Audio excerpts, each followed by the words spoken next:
These 2 tips can really help manage some of the abdominal tone and abdominal pain that you experience after having the Jada used during a postpartum hemorrhage.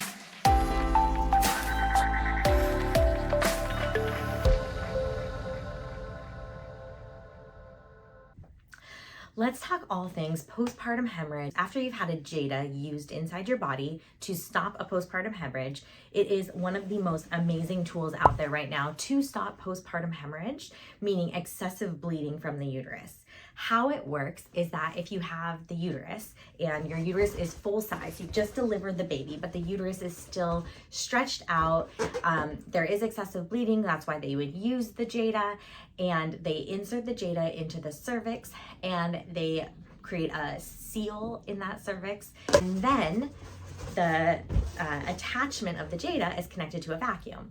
That vacuum is used to cause immediate suction at like 80 millimeters of mercury suction pressure to seal the uterus and to start causing and facilitating contractions so that the bleeding stops. So then the uterus automatically within like 1 minute of suction goes from this full size postpartum uterus to like back to a mini uterus. So it's amazing and stops the bleeding, and the vacuum sucks out the blood. You can have a little bit residual bleeding after the vacuum use as well, but it stops the hemorrhage. It is absolutely epic.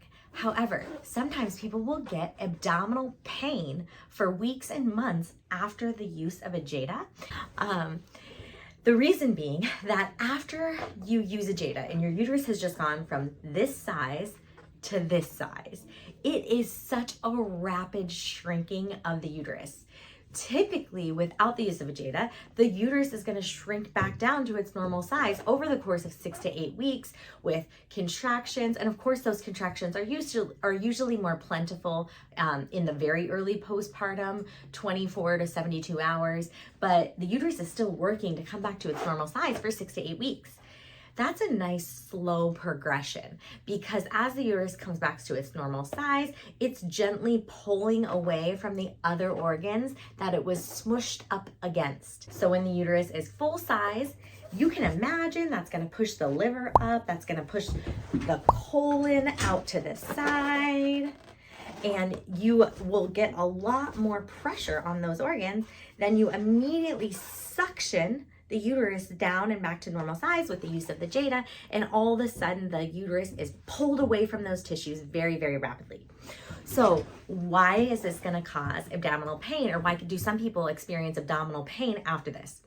This could be sensitivity even to the touch of the skin.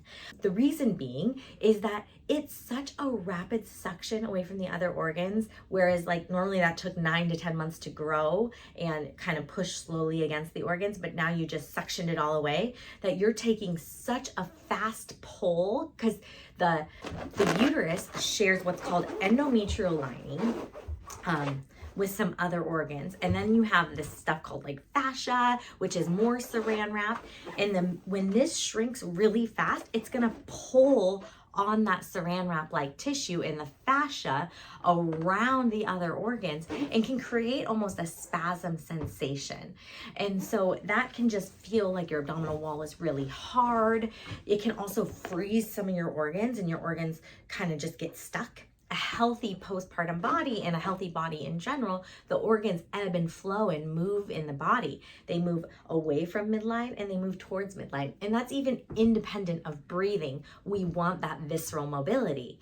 But when we suction the organ right after childbirth and we cause like such a freeze to the system, and most of the organs will just stop working.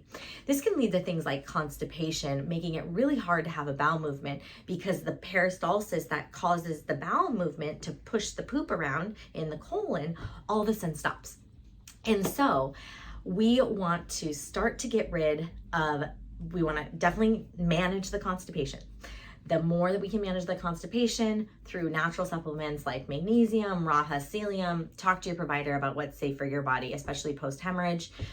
Everyone's going to have a different makeup of what that looks like. Some people are put on Miralax, Dulcolax, you name it. So you got to talk to your providers about what is safe for your body post post hemorrhage, but anything you can do to get the stool consistency so you're not straining and pushing is going to also take the pressure off the pelvic floor, but it's going to help improve the visceral motility and the motility of the colon itself.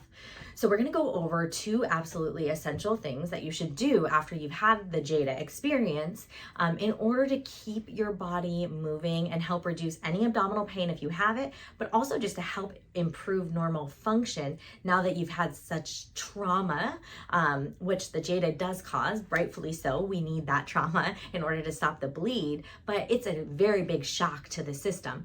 Not to mention, if you're hemorrhaging, that's also a shock to the mental psyche and can be also a place where trauma is formed and where we we didn't necessarily want that experience to happen. And so it is probably not necessarily a positive experience for our brains to remember that.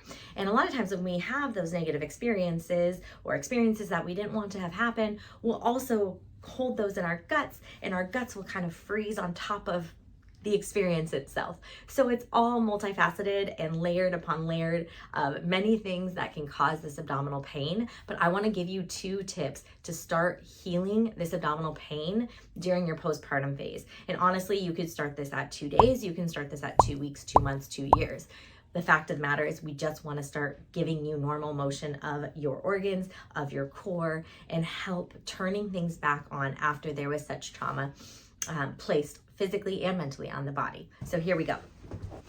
Okay, so the very first thing we're gonna do, which can easily be done in your bed, is we're gonna place a hand on the belly, and you're just gonna breathe into your belly. And you're gonna pull all the air down into your belly without pressing or causing more pressure or forcing the air to go anywhere. So it looks like this. You're gonna deep breath into belly. Exhale, and let it go. Deep breath into belly again. Exhale, and let it go. So your uterus is here, and the diaphragm is underneath the rib cage, and with every breath, you're helping the uterus start to move again. So deep breath in, exhale, and let it go. Deep breath in, and then exhale, and let it go. And we want the uterus to move again. The more the uterus moves, the less pain we're gonna have with periods, the easier our menstruation is gonna be when the period does return, the easier bowel movements are gonna be, and the better our abdominals and our core are gonna come back together with more ease and with less resistance. So that's why the uterus has to get moving after you've used the Jada and just in general postpartum. So that's number 1. The second thing we're gonna do is called a colon massage. We are gonna get the colon moving so we can get the organs moving again. And this is gonna be really helpful with bowel movements. And again, this is gonna help that abdominal pain and just get the fascia moving again and get your bellies used to touch again. This again is gonna help recoil the tissue, not just improving bowel movements, but it's gonna improve your core function and help you get your belly back in, help it recoil after you've had the baby. So follow me here and we will do a colon massage. So for the ease of seeing the video, I'm gonna keep my legs straight, but ideally you would bend your knees, or at home you could also lay on the floor and put your legs up on the couch to help turn off your abdominals, and you wanna help so you can get in as deep as you can into your belly. You're gonna take your 2 hands and start by touching them on top of each other, and you're gonna go in these little circular clockwise movements starting on your lower right hand side. So we call this the cecum, and you'll just do a circular pattern. You're gonna move all the way up the colon. So bottom right hand side, starting here, circular motions, moving up the ascending colon all the way. This should take about 5 minutes overall, and you're just moving across underneath the rib cage, across the top of the belly, and then down into the sigmoid colon, all the way down. These 2 tips can really help manage some of the abdominal tone and abdominal pain that you experience after having the Jada used during a postpartum hemorrhage. So I hope you found this information valuable. I'm Dr. Allison Felt, and we are here to help you restore your core and get your abdominals moving after baby. So you can check us out at our Poolsville or Edmonds location in Washington State, and you can fly here for intensives and do a week of postpartum recovery, and you can do that starting at your 6 to 8 week mark. Thank you for joining me today. Please like and subscribe to our channel, and we will get you more information every week, twice a week.